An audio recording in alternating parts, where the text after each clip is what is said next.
Soy Sara Gómez Capilla, de la Falla Santa Genoveva de Torres, arquitecto Tolsa Alfagüir, del sector Rascaña. Tengo 12 años y voy al colegio María Auxiliadora Salesiana. Pues yo me defino como una persona muy alegre, que le encantan las fallas también y que me gusta mucho pues socializar con... O sea, tengo muchísimas amigas y me encanta pasar tiempo con mi familia y amigas. A mí de teletransportarme, porque tengo familia también en Murcia y pues me gustaría ir siempre que quiera. Mi madre, a ver, también mis yayos, pero mi madre. Porque siempre está a mi lado, siempre quiere lo mejor para mí y está apoyándome en todo momento. Mi canción favorita, si antes te hubiera conocido.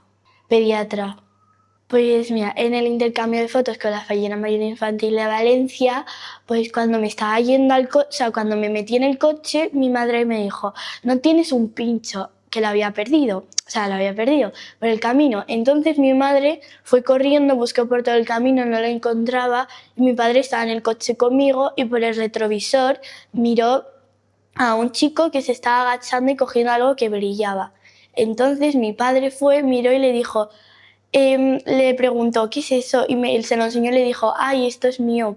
Y dice, ah, sí, es que le estaba mandando una foto a mi mujer porque ella entiende de esto.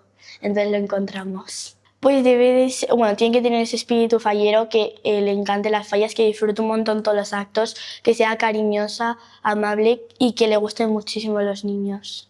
A mí me gustaría ser fallera mayor de Valencia, pero que si no puede ser, pues corte. Pero fallera mayor infantil de Valencia es un honor y un privilegio porque poder representar a todos los niños y niñas de Valencia.